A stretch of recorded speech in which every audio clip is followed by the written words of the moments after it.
Investigation চলছে। Investigation চলছে। দীপঙ্কর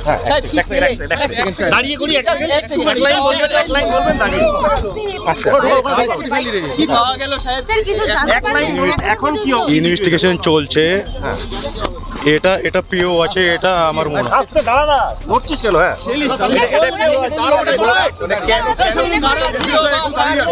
ট্রেনে করে ওরা কি গেছিলেন আইরিটোলা?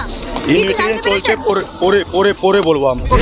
তো একটা ট্যাক্সি, সাদা ব্লু ট্যাক্সি এসে দাঁড়িয়েছে, ওর মধ্যে থেকে দুটো মহিলা নেবে, ব্যাগ নামাচ্ছে। তো ঠাকুরের কিছু লাগলো সন্দেহ, ব্যাগটা এতই ভারী কি ওরা তুলতে পারছে না, ব্যাগটা এতই ভারী ওরা তুলতে পারছে না। তো ও এসে আমাদের বলল, আমরা যেহেতু জানি এখানে 5-7 জন থাকে, তখন তো ফাঁকা কেউ নেই, রাস্তায় কোনো লোক নেই, 7টা 10-15 হচ্ছে। তো এসে বললো, তো আমরা বললাম চলো দেখি। তো গেলাম, তো দেখলাম মহিলারা আমাদেরকে দেখে হয়তো ওই ঘাটেরই ফেলার বিচার ছিল, কিন্তু ফাঁকা ছিল বলে আমরা যখন চলে এলাম, তো ওরা এগিয়ে এই জায়গাটাই চলে এসছে, এইখানে চলে এসছে। তো আমরা তখন আমাদের ঠাকুর আছে এখানে, মন্দির আছে, ঠাকুরের বউ থাকে, সে এলো।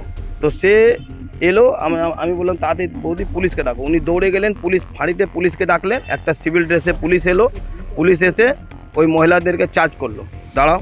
এইখানে ধরলাম, বললো ব্যাগ খোলো। ও কোনো মতেই ব্যাগ খুলতে চাইছে না, মানে লাস্ট অবধি ব্যাগ খোলেনি। মিনিমাম আধ ঘন্টা 40 মিনিট পরে পুলিশ জোর করে ব্যাগ খুলেছে। তখন ওরা একটা যে বয়স্ক লোক ছিল, বয়স্ক মহিলা, সে বলছে কি এনার ননদের বডি আছে, আবার কখনো বলছে পিসি শাশুড়ি আছে, দুটো কথাই বলছে। কখনো কুকুর আছে, কখনো ননদ আছে, কখনো পিসি শাশুড়ি আছে। এবার আমাদেরও এ হলো কি আছে কি ব্যাগে। তবে আমরা ওই পুলিশ দাদা ছিল, সে ফোন করলো, গাড়ি এলো, তখন পুলিশ এসে জোর করে ব্যাগটা খুললো। তোর মধ্যে একটা মহিলার বডি ছিল। স্থানীয় মানুষজন, তাদের সঙ্গে আমরা একটু কথা বলার চেষ্টা করি যে ঠিক কি হয়েছিল ঘটনাটা।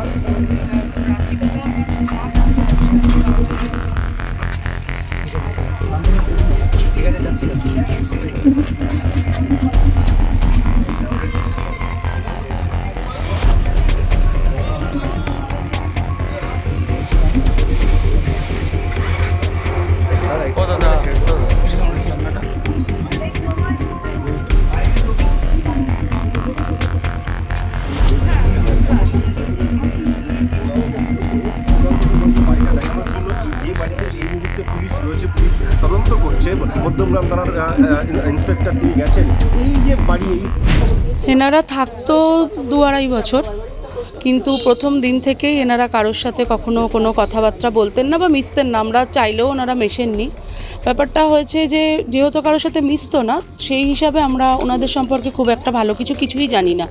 এবং 2023 সালের পুজোর সময় বোধহয় অষ্টমীর দিন রাত্রিবেলা ছেলেপুলে ঢুকেছিল, সেই নিয়ে চিৎকার চেঁচামেচি শুনেছিলাম। তারপরে আমরা লোকালি জানাই আর কি, কাউন্সিলরকে জানানো হয়, কাউন্সিলর এসেও বলেন, তারপরে থানাতেও আমরা জানাই এবং মালিক পক্ষকে সর্বোপরি বলেছিলাম যে এরা ভালো নয়, আপনারা এটা তুলে দিন এখান থেকে। কিন্তু মালিক পক্ষ বলেছিল বোধহয় মার্চ মাস অবধি আমাদের এগ্রিমেন্ট আছে, তারপরে আমরা অন্য ভাড়া দেখব। তা আমার সাথে লাস্ট ডিসেম্বর মাসে সামান্য একটা কথা কাটাকাটি নিয়ে লেগেছিল বলেই আর কি এত কিছু এগিয়েছিল ব্যাপারটা। ওই ডিসেম্বর মাসেই আমরা আর কি একটা পাড়ার থেকে জয়েন্ট পিটিশন দিয়েছিলাম থানাতে, যেই বাড়ি ভাড়াকে তুলে দেওয়া হোক। তারপরে মালিককে ডেকেও বলা হয়েছিল।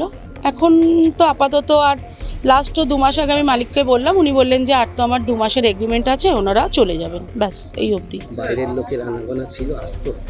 দেখেছি কখনো সখনো রাত বেরাত ছেলেপুলে ঢুকতো। আর কিছুদিন আগে নাকি একটা নতুন মহিলাকে দেখা গেছে। হ্যাঁ, মহিলাটা আজ সপ্তাহখানিক ধরে বোধহয় যাতায়াত চলছে, কিন্তু সে কে বলতে পারবো না। সত্যি কথা বলতে বিশ্বাস করুন, আমরা আমাদের কাজে থাকি, এই বাড়িটার প্রতি আমাদের একটা অনীহা অনিচ্ছা যাই বলুন আছে, আমরা লুক আউটও করি না ওই দিকটায় যে মানে এরকম হোক। চিনতেন, দেখুন ভাড়া থাকতো, এইটুকুনি বলতে পারি। আর হ্যাঁ, ভাড়া আছে কতদিন, এই তো 1 বছর হলো, 1 বছর 1.5 বছর হয়ে গেল। বাইরের লোকেদের আনাগোনা ছিল?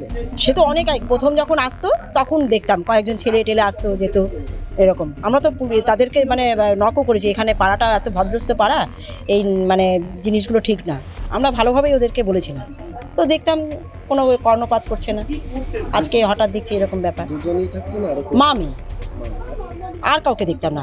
কয়েকদিন পর পর একটা ছেলে আসতো, কিছুই বুঝতে পারছি না এখন আমরা। এখানে অনেক কুকুর শুয়ে থাকে, তো কুকুরগুলো মানে নতুন কাউকে দেখলে খুব মানে ইয়ে করে, ধরে। আর উনি সে বেরোতে পারছেন না বলে এবার কুকুরগুলোকে আমি গার্ড করতে গেছি। তা নতুন মানুষ, উনি নতুন এসছেন এখানে। ওনাদের বাড়িতে নতুন? হ্যাঁ হ্যাঁ। কেমন, সে বয়স্ক? বয়স্ক একটু। মহিলা? হ্যাঁ হ্যাঁ, মহিলা। ওনাকে কি মারা হয়েছে? আমি তো কিছুই জানি না দাদা, আপনারা কি বলছেন এখন? তো খবর এই পুলিশ, আপনাদেরকে এরকম মানে দেখেই বুঝতে পারছি না কিছু, কি এত কি ব্যাপার। আমরা এই বাড়িওয়ালাকেও ফোন করেছিলাম, বাড়িওয়ালা কলকাতায় না বৌদি, বাড়িওয়ালা কলকাতা, ওনার সাথে আমার হটটক হয়েছিল। তো এখন আমি যদি ফিজিক্যালি তাকে না পাই, ফিজিক্যালি পেলে তো তাকে জুতো দিয়ে মারতাম। বাড়ি থাকে না বাড়িওয়ালা? বাড়িওয়ালা এখানে থাকে না, বাড়িওয়ালা ভাড়া দিয়ে চলে গেছে কলকাতায়।